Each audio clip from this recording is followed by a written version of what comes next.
The person I'm writing about today, I cannot say with certainty that he was in any way connected with these so-called green men. All I know is that for over 10 fruitful years at the State University, he was one of my closest friends. This professor of international relations went by the name Dr. Bijoy Bose. From my interactions with him over these past few years, I'd concluded that he was a man of great brilliance hidden underneath a humble exterior. A man of few words. He was highly influenced by Rabindranath Tagore.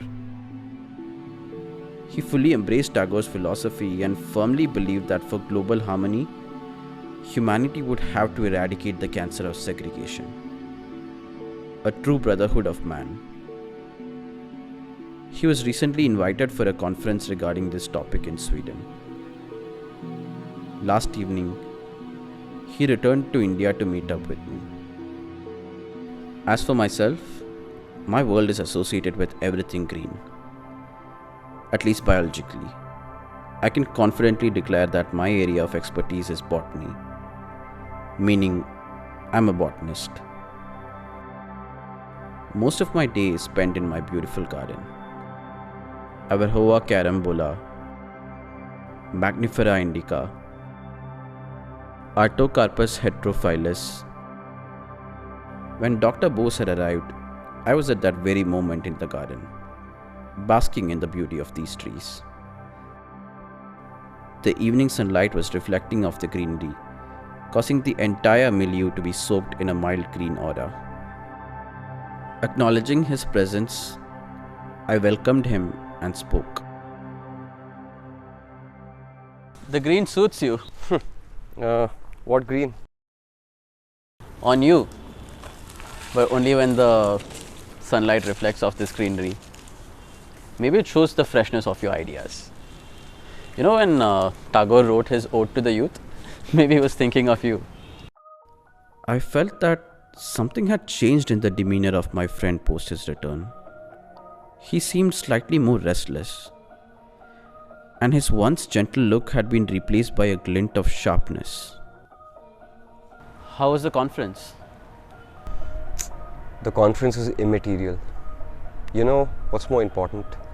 Post the conference, I went exploring around the terrain in Sweden, and I happened to meet someone. All the great minds at this supposed scientific conference were mere school children in front of this guy. Oh, who was this extraordinary genius you met? You won't know him by name. He's an unknown entity even in Sweden. But that's immaterial. As the future unfolds, the world shall know him. A 3-hour conversation with him changed my entire perspective on the world. Really? I wasn't aware your perspective needed changing. Manav, Tagore was wrong. Almost laughably so. His idealized perspective hid what we consider a brutal truth. A truth we all consciously know but try to suppress. The bullies and the bullied, the aristocracy and the working class, the intelligentsia and the peasants.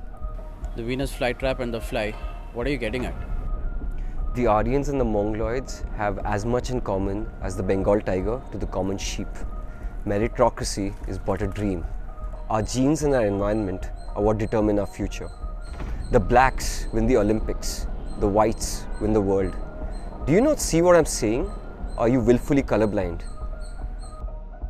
How can you, Professor of International Relations, future of so many students in your hands, speak such drivel? I didn't check the calendar today, but I'm sure it's not April 1st. If this is supposed to be a joke, I find it a poor and tasteless one.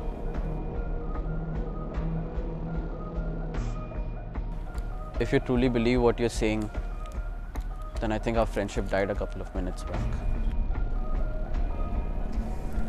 Manav, the truth is, for people like you, it's always going to be April 1st. Every day. I don't know why you guys are so blind to real poetry. It's like humanity has been covering its ears while the truth has been shouting from all of human history, saying that I can't hear you, but I finally did. I finally uncovered my ears for once. It's the most beautiful music and it haunts my soul, the victory anthem through the ages. I shall lead my students to the promised land.